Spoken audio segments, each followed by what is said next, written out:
हिंदुस्तान की हिफाजत के लिए मैं कुछ भी कर सकता हूँ। मिशन मजनू फिल्म का यह डायलॉग हर एक हिंदुस्तानी के रोंगटे खड़े कर देता है। ये कहानी है ऐसे बेनाम नायक की जिसकी जाबाजी और जासूसी के कारण पाकिस्तान को मुंह की खानी पड़ी थी। तो दोस्तों, आज हम एक्सप्लेन करने वाले हैं मिशन मजनू मूवी को। तो वीडियो को शुरू करते हैं, और अगर वीडियो अच्छा लगे तो वीडियो को लाइक जरूर कीजिएगा और इसी तरह के वीडियोस पाने के लिए आप हमारे चैनल को सब्सक्राइब भी कीजिएगा। और अगर आप एक सच्चे हिंदुस्तानी है तो कमेंट बॉक्स में जय हिंद भी जरूर लिखिएगा। तो फिल्म की शुरुआत होती है अमेरिका के न्यूक्लियर बम से, जिसने हिरोशिमा और नागासाकी पर परमाणु बम गिरा दिए थे, जिससे हर एक देश समझ चुके थे कि परमाणु बम की कितनी वैल्यू है। जिसके बाद हर एक देश परमाणु बम को बनाने की हर एक कोशिश करने लगा था। दूसरी तरफ यहाँ पर 1971 के सीन को दिखाया जाता है, जब भारत और पाकिस्तान के बीच में एक युद्ध हुआ था और भारत ने पाकिस्तान को बहुत ही बुरी मात दी थी। और उस समय की प्रधानमंत्री इंदिरा गांधी थी। पाकिस्तान युद्ध तो हारता ही है, साथ ही उनके बीच ही कुछ ऐसे रॉकेट एजेंट्स पल रहे हैं जो कि उन्हें पल पल पर हराते हैं। और ये कहानी उन्हीं रॉ एजेंट्स की है। जिसके बाद कहानी 1974 के पाकिस्तान में रावलपिंडी में शिफ्ट होती है,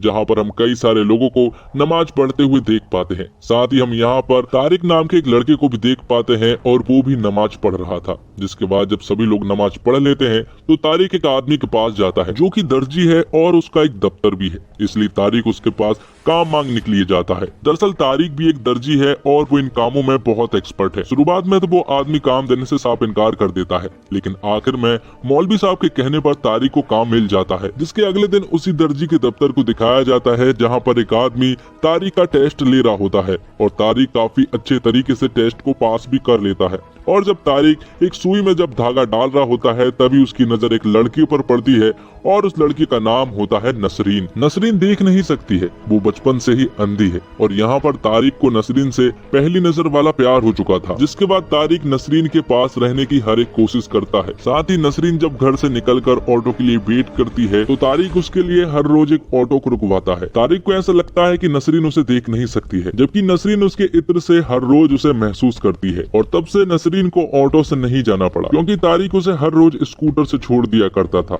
और यहीं से उन दोनों की लव स्टोरी शुरू होती है। दोनों एक दूसरे से प्यार करने लगे थे, लेकिन एक दिन नसरीन के अब्बू उन दोनों को साथ में देख लेते हैं। और फिर अगले ही दिन नसरीन के अब्बू तारिक के दफ्तर पहुंच जाते हैं और उसे खूब चिल्लाते हैं और कहते हैं कि वो नसरीन से दूर रहे। लेकिन यहाँ पर तारिक नसरीन के अब्बू से साफ कह देता है कि वो नसरीन से प्यार करता है और उससे शादी करना चाहता है। दरअसल ये दफ्तर जिस आदमी का है वो नसरीन के अब्बू का साला है। तब वो नसरीन के अब्बू को समझाता है कि तारिक बहुत अच्छा लड़का है और वो नसरीन को हमेशा खुश रखेगा। और यहीं पर नसरीन भी मौजूद थी, जो कि अपने अब्बू से कहती है कि वो भी तारिक को पसंद करती है और शायद तारिक से अच्छा लड़का उसे मिलेगा भी नहीं। तब नसरीन की ये सारी बातें सुनने के बाद नसरीन के अब्बू उन दोनों की शादी करवा देते हैं और ये सीन यहीं पर कट होता है। जिसके बाद कहानी इंडिया में 18 मई 1974 में शिफ्ट होती है, जहाँ प्रधानमंत्री इंदिरा गांधी के नेतृत्व में भारत का पहला परमाणु परीक्षण किया गया था। यह एक शांतिपूर्ण परीक्षण था, जिसने भारत को छठा ऐसा देश बना दिया था जिसने परमाणु परीक्षण किया था। लेकिन इससे बाकी के देशों में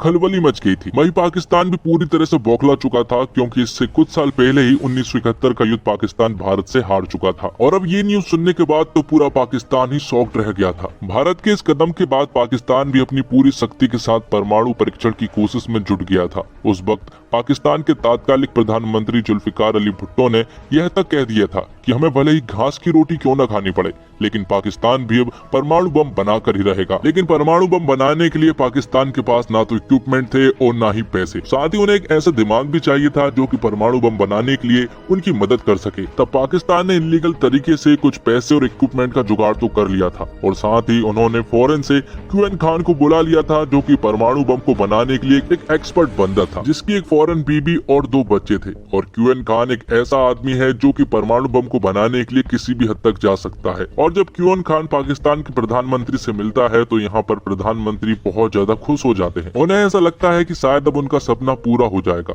इसलिए वो एक ऐसी जगह की खोज करने लगते हैं जहाँ पर परमाणु परीक्षण किया जा सके और वो किसी के नजर में भी ना आए। जिसके बाद विदेशों से इक्विपमेंट आना शुरू हो जाते हैं और पाकिस्तान अब पूरी तरह से पूरे जोश में परमाणु परीक्षण की तैयारी में लग जाता है। अब कहानी शिफ्ट होती है 1977 के रावलपिंडी में, जहां पर हम तारिक और नसरीन को देख पाते हैं जो कि अपनी शादीशुदा जिंदगी से बहुत ज्यादा खुश थे और नसरीन अब प्रेग्नेंट भी हो चुकी थी, इसलिए अब उनकी खुशी दुगनी हो चुकी थी। जिसके बाद हम मिस्टर काओ को देख पाते हैं जो कि रॉ के एक ऑफिसर है और फिलहाल वो प्रधानमंत्री इंदिरा गांधी के पास आए हुए हैं और वो यहाँ पर पीएम इंदिरा गांधी से कहते हैं कि जिस तरह से हमने परमाणु परीक्षण किया है उसी तरह से पाकिस्तान भी कुछ हलचल करने की कोशिश कर रहा है। ये सुनने के बाद प्रधानमंत्री मिस्टर काओ से कहती है कि तुरंत ही अपने रॉ के एजेंट को एक्टिव करो ताकि पता लगाया जा सके कि आखिर पाकिस्तान में क्या हो रहा है। साथ ही मिस्टर काओ को शक है कि कहीं न कहीं पाकिस्तान भी परमाणु परीक्षण करना चाह रहा है। अब यहाँ रावलपिंडी में हम रात के सीन को देख पाते हैं जहाँ पर रात को तारिक चुपचाप दफ्तर में आता है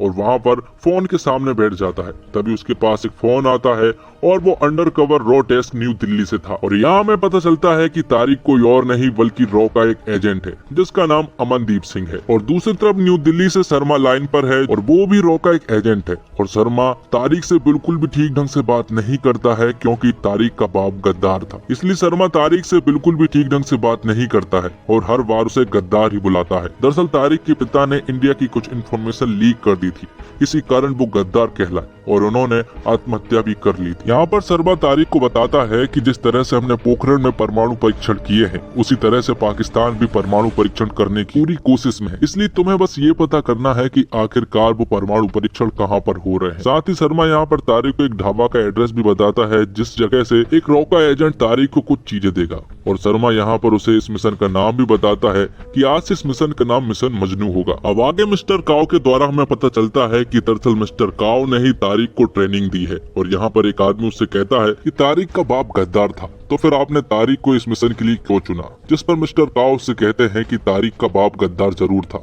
लेकिन तारिक नहीं हो सकता है क्योंकि तारिक को मैंने ट्रेन किया है और वो अपनी ईमानदारी को साबित करने के लिए कुछ भी कर सकता है। अब आगे रावलपिंडी में शर्मा के बताए हुए ढाबे पर तारिक पहुंच जाता है। वहाँ पर असलम नाम का एक आदमी इस ढाबे को चलाता है। यहाँ पर जब वो उससे कहता है कि उसे गोरिल्ला ब्रांड का मसाला चाहिए तो यहाँ पर असलम समझ जाता है कि ये तो रॉ का एजेंट है, इसलिए असलम तारिक को घर के अंदर ले जाता है और उसे कुछ पैसे और गन देता है, लेकिन यहाँ पर तारिक गन लेने से साफ मना कर देता है और उससे कहता है कि मेरा काम प्यार से होता है। जिसके बाद शर्मा असलम के पास कॉल करता है और उससे कहता है कि वो तारिक के ऊपर नजर रखे कि आखिर वो क्या कर रहा है। अब आगे हम तारिक को देखते हैं जो कि दर्जी के दफ्तर में आता है और वो यहाँ पर कुछ जनरल की वर्दी को पैक होते हुए देखता है और ये आज ही डिलीवर होनी थी। तब तारिक उनसे कहता है कि वो इन वर्दी को डिलीवर कराएगा और जब तारिक रास्ते में होता है तो वो बीच रास्ते में रुकता है और जनरल की वर्दी के ऊपर की 2 बटन तोड़ देता है। जिसके बाद जनरल दफ्तर में कॉल लगाता है और अपनी वर्दी की टूटी हुई बटनों के कारण वो दफ्तर के ऑनर को खूब चिल्लाता है, जिस पर तारिक उनसे कहता है कि वो बटन लगाकर आ जाएगा और उनसे सॉरी भी कहकर आ जाएगा। जिसके बाद वो तुरंत ही जनरल के घर पर पहुंच जाता है जहां पर कि वो वर्दी में बटन लगा रहा होता है। दरअसल यहाँ पर तारिक खुद आना चाहता था, दरअसल वो ये पता करना चाह रहा था कि आखिर परमाणु परीक्षण कहाँ पर हो रहे हैं, लेकिन यहाँ पर वो जनरल तारिक को ज्यादा बातें तो नहीं बताता है, लेकिन वो उसे ये जरूर बता देता है कि वो भी परमाणु परीक्षण कर रहे हैं और वो परीक्षण वो रावलपिंडी के आसपास ही कर रहे हैं। जिसके बाद तारिक इन्वेस्टिगेशन करने में लग जाता है। हर वो जगह वो चेक करने लगता है जहाँ पर कि परमाणु परीक्षण किए जा सकते हैं, लेकिन फिलहाल तो तारिक को कुछ ज्यादा इन्फॉर्मेशन नहीं मिल पाई थी। अब रात को जब नसरीन को टॉयलेट लगती है तो वो तारिक से कहती है कि प्रेग्नेंट की अवस्था में बार बार टॉयलेट करने में उसे प्रॉब्लम होती है, इससे अच्छा तो ये होता कि उनके घर में एक अंग्रेजी टॉयलेट आ जाए। ये सुनने के बाद तो तारिक को कुछ याद आता है और वो अगले ही दिन एक हार्डवेयर की दुकान पर चला जाता है और वो पता करने की कोशिश करने लगता है कि आखिरकार अंग्रेजी टॉयलेट कहाँ मिलेगी, जिस पर कि वो आदमी तारिक से कहता है कि यहाँ पर अंग्रेजी टॉयलेट कहीं भी नहीं मिलेगी, वो सिर्फ ऑर्डर पर बनाई जाती है और अभी तक उसने सिर्फ एक ही अंग्रेजी टॉयलेट बनाई है। तब तारिक उस घर का पता पूछ लेता है जहाँ पर की अंग्रेजी टॉयलेट बनाई गई थी। आगे हम इंडिया के सीन को देख पाते हैं जहाँ पर इंडिया में इलेक्शन हुए थे और इंदिरा गांधी के हाथों से अब सत्ता छिन चुकी थी और अब इंडिया के प्रधानमंत्री मोरारजी देसाई बन चुके थे और मोरारजी देसाई पूरी तरह से शांति और वार्ता पर समझौता करने पर विश्वास रखते। जिसके बाद मिस्टर काओ प्रधानमंत्री मोरारजी देसाई को बताते हैं कि पाकिस्तान भी परमाणु परीक्षण करने की कोशिश कर रहा है और हमारे रॉ के एजेंट उन्हें ढूंढने की कोशिश कर रहे हैं। ये बातें सुनने के बाद मोरारजी देसाई मिस्टर काओ से कहते हैं कि अपने रॉ के एजेंट से तुरंत ही इस मिशन को अवॉर्ड करने को कहो, क्योंकि ये सारे मसले बातचीत से संभली जा सकती है। हैं और प्रधानमंत्री को ऐसा ही लग रहा था कि इन सारी चीजों में पैसा और एनर्जी ही खर्च हो रही है। दरअसल मिस्टर काओ इंदिरा गांधी के लिए काम किया करते थे, इसलिए मोरारजी देसाई ने ये परमिशन नहीं दी, जिसके बाद हमें पता चलता है कि मिस्टर काओ ने अपने पद से इस्तीफा दे दिया था ताकि वो इस मिशन को कंटिन्यू रख सके। यहाँ रावलपिंडी में हम तारिक को देख पाते हैं जो कि उस घर के पास पहुंच चुका था जहाँ पर की अंग्रेजी टॉयलेट लगी हुई थी। यहीं पर एक बूढ़ी औरत थी जो कि तारिक को बुलाती है और बातों ही बातों में वो तारिक को सारी इन्फॉर्मेशन दे देती है जो कि तारिक को जाननी थी। और फिर रात होते ही तारिक उस घर में घुस जाता है और अंग्रेजी टॉयलेट को चेक करने लगता है और वो देखता है कि यहाँ पर सचमुच ही अंग्रेजी टॉयलेट थी, जिससे कि वो समझ गया था कि विदेश से लोग जरूर आए थे। और साथ ही तारिक ये भी पता लगा लेता है कि आखिर इस घर में कौन कौन रुके थे, जिसमें कि एक बड़ा नाम सामने आता है और वो नाम AQ खान का था। अब रात होते ही तारिक शर्मा के पास कॉल करता है और वो AQ खान के बारे में बताने लगता है, लेकिन शर्मा यहाँ पर तारिक से सीधे मुंह बात ही नहीं करता है और वो उससे कहता है कि उसे सिर्फ ये पता करना है कि आखिर परमाणु परीक्षण कहाँ पर हो रहे हैं, उसे AQ खान में कोई भी इंटरेस्ट नहीं है। ये सारी बातें बताने के बाद तारिक जब दफ्तर से बाहर निकलता है तो वो बाहर नसरीन के अब्बू को देखता है और यहाँ पर अब्बू को तारिक के ऊपर शक भी हो जाता है। दरअसल नसरीन के अब्बू को तारिक के ऊपर शक ये होता है कि तारिक का किसी दूसरी औरत के साथ चक्कर है। भाई दूर से असलम भी ये सब कुछ देख रहा होता है और असलम को ऐसा लगता है कि शायद तारिक अब पकड़ा जा चुका है, इसलिए वो तुरंत ही शर्मा के पास कॉल करता है और ये सारी बातें बता देता है, जिस पर कि शर्मा असलम से कहता है कि वो तारिक को जान से मार दे। जिसके बाद असलम अपनी गन में गोलियां डालकर तारिक को मारने के लिए निकल पड़ता है और रात को हम तारिक और नसरीन को सोता हुआ देख पाते हैं। तभी अचानक से उनके दरवाजे पर कोई आता है और जब तारिक दरवाजा खोलता है तो दरवाजे पर असलम था और वो तारिक को गोली मार देता है और ये सीन यहीं पर कट होता है। अब अगले सीन में हम इस्लामाबाद के सीन को देख पाते हैं जहाँ पर कि प्राइम मिनिस्टर के रेसिडेंस पर जनरल जिया के सोल्जरों ने अटैक कर दिया था। दरअसल तख्ता पलट हो चुका था और अब प्रधानमंत्री इस देश को नहीं चलाएंगे बल्कि पाकिस्तान की आर्मी इस देश को चलाएगी। अब आगे हम एक फ्यूनरल के सीन को देख पाते हैं जहाँ पर ढेर सारे लोग इकट्ठे थे और रात को जिस आदमी को मारा गया वो तारिक नहीं बल्कि नसरीन के अब्बू थे। तारिक तो अभी भी जिंदा है। जिसके बाद हमें उस रात का सीन दिखाया जाता है। दरअसल उस रात असलम ने तारिक को नहीं मारा था बल्कि नसरीन के अब्बू को मारा था और जो तारिक के घर पर आया था वो कोई और नहीं बल्कि नसरीन के अब्बू का साला था, जो कि ये खबर लेकर आया था कि नसरीन के अब्बू अब नहीं रहे। अब अगले सीन में हम तारिक को देख पाते हैं जो कि असलम को बुरी तरह से मार रहा था, क्योंकि असलम के हाथ एक बहुत बड़ी गलती हो चुकी थी, क्योंकि नसरीन के अब्बू को असलम ने बेवजह ही मार दिया था। और जब तारिक असलम को मार ही रहा होता है कि तभी पीछे से मौलवी साहब आ जाते हैं और यहाँ पर हमें पता चलता है कि मौलवी साहब कोई और नहीं बल्कि रॉ के एक एजेंट है और वो 9 साल से पाकिस्तान में ही मौलवी बने घूम रहे हैं और उनका असली नाम है रमन सिंह। रमन सिंह यहाँ पर तारिक को बताता है कि असलम ने ही उसकी जान बचाई है, क्योंकि शर्मा ने तो तुम्हें मारने का ऑर्डर दिया था और जिंदगी में पहली बार असलम ने शर्मा का कहना नहीं माना और उसने दूसरे रास्ते को चुना। जिसके बाद ये तीनों मिल जाते हैं और फिर एक ही मिशन पर काम करना शुरू करते हैं। दरअसल इन तीनों को एक ही चीज पता करनी है और वो पता करना है कि आखिर पाकिस्तान परमाणु परीक्षण किस जगह पर कर रहा है। अब रात को नसरीन के अब्बू के साले के द्वारा तारिक को पता चलता है कि उनके पास 400 वर्दी का ऑर्डर आ रहा था, लेकिन वो ऑर्डर उनके हाथ से छिन गया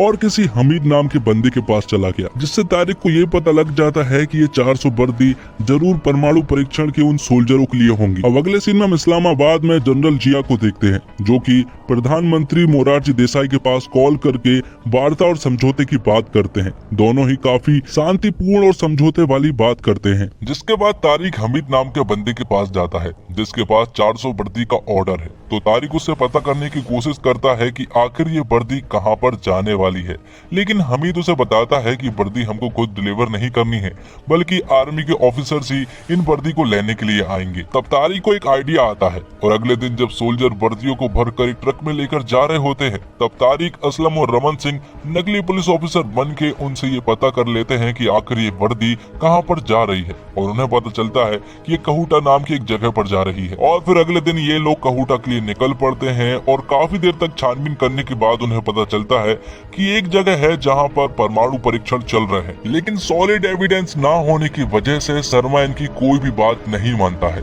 शर्मा इनसे कहता है कि अगर इनके पास सॉलिड एविडेंस हो तभी वो मान पाएंगे कि वहाँ पर परमाणु परीक्षण परीक्षण चल रहे हैं, क्योंकि इजराइल जल्द ही क्वेटा पर हमला करने वाला है। जिसके बाद तारिक एक प्लान बनाता है और वो असलम और रमन सिंह से कहता है कि उसे फैसिलिटीज के अंदर जाकर ही एविडेंस लाना पड़ेगा, तभी कुछ हो सकता है। लेकिन वहाँ पर मौत का सबसे ज्यादा खतरा है, इसलिए तारिक नसरीन के लिए एक चिट्ठी लिखता है, क्योंकि तारिक को अब लगने लगा था कि वो फैसिलिटीज से बाहर नहीं आ सकता। तभी यहाँ पर तारिक को एक आइडिया आता है और वो तुरंत ही असलम और रमन सिंह के पास जाता है और वो उनसे कहता है कि पूरे कहूटा में एक ही बार्बर शॉप है और वहीं पर सारे ऑफिसर्स बाल कटाने के लिए आते हैं।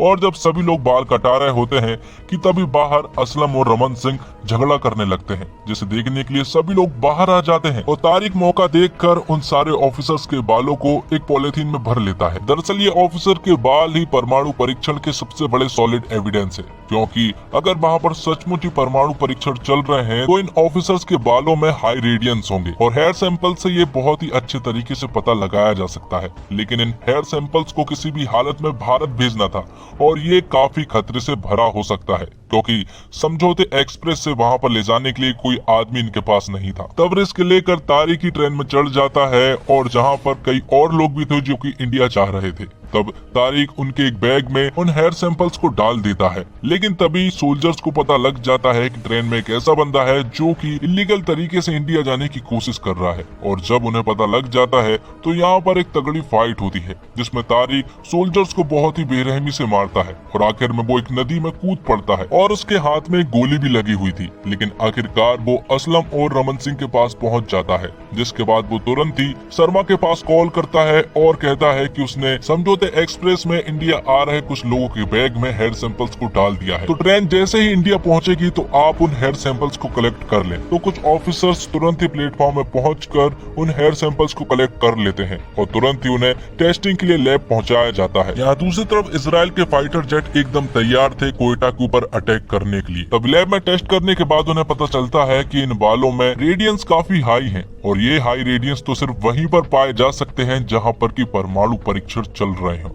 ये सुनने के बाद तो तुरंत ही इजराइल से कांटेक्ट किया जाता है और तुरंत ही क्वेटा पर अटैक करने के लिए रोका जाता है, जिस पर एक जनरल तुरंत ही ऑर्डर देता है और इस मिशन को अबॉर्ट किया जाता है। आगे जब ये बात मोरारजी देसाई को पता चलती है तो वो अपने ऑफिसर को खूब चिल्लाते हैं, क्योंकि ये मिशन वो लोग खुफिया तरीके से कर रहे थे और उन्हें इस बात की भनक नहीं थी। यहाँ दूसरी तरफ शर्मा तारिक के पास कॉल करता है और वो उससे माफी मांगता है। वो उससे कहता है कि वो हमेशा ये सोचता था कि टेलीफोन के इस तरफ वाला बंदा ही देशभक्त है, बाकी कोई और भी नहीं। वो तुम्हें हमेशा गद्दार पुकारता रहा, जबकि तुम एक असली देशभक्त हो। साथ ही वो उससे ये भी कहता है कि इतिहास में शायद ही तुम्हारा नाम कोई याद रखेगा, लेकिन वो उससे वादा करता है कि उसके बच्चे अमनदीप सिंह का नाम याद जरूर रखेंगे। अब आगे हम मोरारजी देसाई को देख पाते हैं, जो कि पाकिस्तान में जनरल जिया के पास कॉल करते हैं और वो उससे कहते हैं कि आप लोग परमाणु परीक्षण कर रहे हैं, उसे अभी बंद कर दो वरना वो लोग उनके ऊपर अटैक कर देंगे। ये सुनने के बाद जनरल जिया तुरंत ही एकू खान से कहते हैं कि वो इस मिशन को अबॉर्ट कर दे, क्योंकि अगर उन्होंने ऐसा नहीं किया तो इंडिया हमारे ऊपर मिसाइल छोड़ देगी। इसलिए ना चाहते हुए भी उन्हें ये मिशन अबॉर्ट करना ही पड़ता है। साथ ही पाकिस्तान को ये बात बहुत अच्छे से मालूम चल गई थी कि इस मिशन को बर्बाद करने के पीछे रॉ के एजेंट का हाथ है, इसलिए अब उनका सिर्फ एक ही मिशन है कि किसी भी हालत में पाकिस्तान के उन खुफिया जासूस का पता लगाया जा सके जो कि पाकिस्तान में जासूस बने घूम रहे हैं। अगले सीन में हम देखते हैं तारिक और नसरीन को, जहाँ पर तारिक नसरीन से कहता है कि हम जल्द ही दुबई जाने वाले हैं, क्योंकि दुबई में उसे जॉब मिल गई है। तो पाकिस्तान के सोल्जर्स अब रॉ के एजेंट को ढूंढने के लिए इन्वेस्टिगेशन करना शुरू कर देते हैं, जिसमें वो लोग सबसे पहले 2 हफ्तों के अंदर पाकिस्तान से इंडिया में कितने कॉल किए गए हैं और किन किन लोगों ने कॉल किए हैं उन सब की डिटेल्स निकालते हैं। यहाँ दूसरी तरफ तारिक के पास दुबई की टिकटें आ चुकी थी और अब वो जाने के लिए तैयार होने लगे थे और यहाँ पाकिस्तानी ऑफिसरों की इन्वेस्टिगेशन के बाद 21 लोगों के नाम सामने आते हैं जिनके ऊपर उन्हें सबसे ज्यादा शक है। लेकिन उन 21 लोगों में से कुछ ही लोग हैं जो कि रॉ के एजेंट्स हैं, बाकी सारे निर्दोष हैं। लेकिन उन सारे ही 21 लोगों को मारने का हुक्म दे दिया जाता है। अब आगे हम तारिक और नसरीन को देख पाते हैं जो कि घर वालों से अलविदा कह रहे थे। वहीं दूसरी तरफ हम असलम के ढाबे पर कुछ लोगों को आता हुआ देख पाते हैं। दरअसल ये लोग पाकिस्तानी ऑफिसर्स होते हैं। इन्हें देखकर असलम तुरंत ही इनके ऊपर फायरिंग करना शुरू कर देता है और काफी सारे लोगों को अकेला भी मार गिराता है। लेकिन आखिर में असलम भी मारा जाता है। जिसके बाद हम पाकिस्तानी ऑफिसर्स को देखते हैं जो कि उन 21 लोगों को मारना शुरू कर देते हैं और एक एक करके उन सारे 21 लोगों को मारने के पीछे पड़ जाते हैं। साथ ही हम यहाँ पर थोड़ी देर के बाद रमन सिंह को देखते हैं जो कि असलम के पास आता है और जब वो असलम को देखता है तो वो पूरी तरह से शॉक्ड रह जाता है और तुरंत ही वो तारिक के पास जाता है। तारिक को ये सारी खबर बताने के बाद वो उससे कहता है कि पाकिस्तानी ऑफिसर्स हमें ढूंढने के पीछे पड़े हुए हैं और वो हमें जान से भी मार देंगे, इसलिए वो नसरीन को लेकर यहाँ से तुरंत ही निकल जाए। ये सुनने के बाद तारिक तुरंत ही नसरीन को लेकर एयरपोर्ट जाने लगता है। वहीं पाकिस्तानी ऑफिसर्स नसरीन के घर पर पहुंच चुके थे और उनके हाथों नसरीन और तारिक की फोटो भी हाथ लग चुकी थी। साथ ही हम आगे रमन सिंह को देख पाते हैं जिसके पीछे वो पाकिस्तानी ऑफिसर्स भी पीछे पड़ चुके थे और जब वो एक जगह पर रुकता है तो वो पाकिस्तानी ऑफिसर्स उसके पास आते हैं।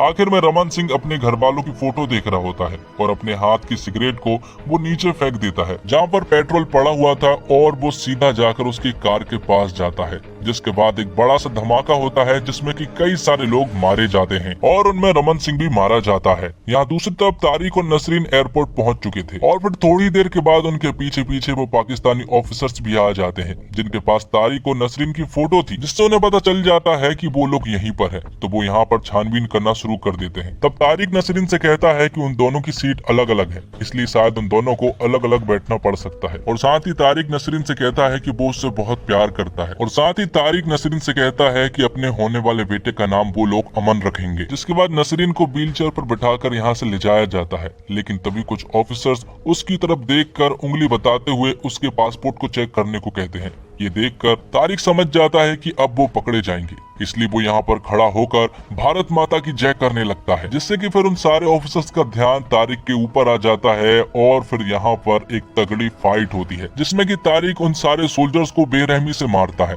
वो बस ये चाह रहा था कि नसरीन किसी भी हालत में यहाँ से चली जाए और ऐसा ही होता है। नसरीन सही सलामत प्लेन में बैठकर यहाँ से चली जाती है, जिसे देखकर तारिक काफी खुश होता है और आखिर में तारिक को भी गोली मार दी जाती है, जिससे कि वो भी मारा जाता है। अब आगे हम नसरीन को देखते हैं जो कि दुबई के एयरपोर्ट पर थी और वो काफी रो भी रही थी क्योंकि तारिक उसके साथ नहीं था। तभी उसके कंधे पर एक आदमी हाथ रखता है और वो कोई और नहीं बल्कि मिस्टर काव होते हैं, जो कि उसे एक चिट्ठी पढ़कर भी सुनाते हैं जो कि तारिक ने नसरीन के लिए लिखी थी, जिसमें कि उसने सब कुछ बता दिया था कि वो कौन है और वो क्या करता था। और आखिर में तारिक ने लिखा था कि भले ही उसने ये सब कुछ छुपाया हो, लेकिन मैं तुमसे बहुत ज्यादा प्यार करता हूँ। अब आखिर में हम जनरल जिया को देख पाते हैं जो कि आखिर तक यही कह रहे थे कि इन्होंने किसी भी प्रकार के परमाणु परीक्षण करने की कोशिश नहीं की है, लेकिन यहाँ पर AQ खान ने कन्फेस कर लिया था कि उन्होंने कहूटा में परमाणु परीक्षण करने की पूरी कोशिश की थी। अब आगे 1998 में अटल बिहारी वाजपेयी के नेतृत्व में पोखरण में हमने दूसरी बार परमाणु परीक्षण किया और पूरी तरह से सफल भी रहे। तो दोस्तों,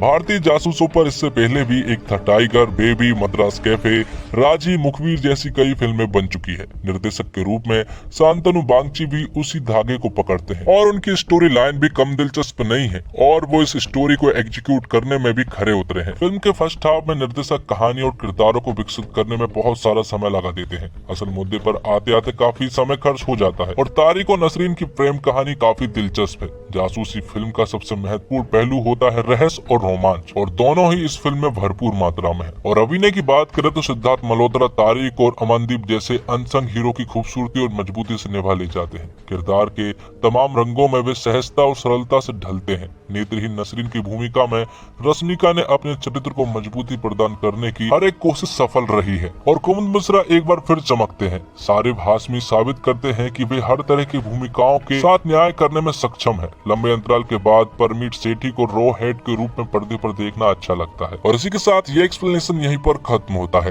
तो दोस्तों, उम्मीद करता हूँ आपको वीडियो पसंद आई होगी। वीडियो पसंद आई हो तो वीडियो को लाइक जरूर कीजिएगा और इसी तरह के वीडियोस पाने के लिए आप हमारे इस चैनल को सब्सक्राइब भी कीजिएगा, ताकि आपको इसी तरह के लेटेस्ट और फ्रेश कंटेंट मिलते रहे। धन्यवाद। जय हिंद, जय भारत, जय श्री राम।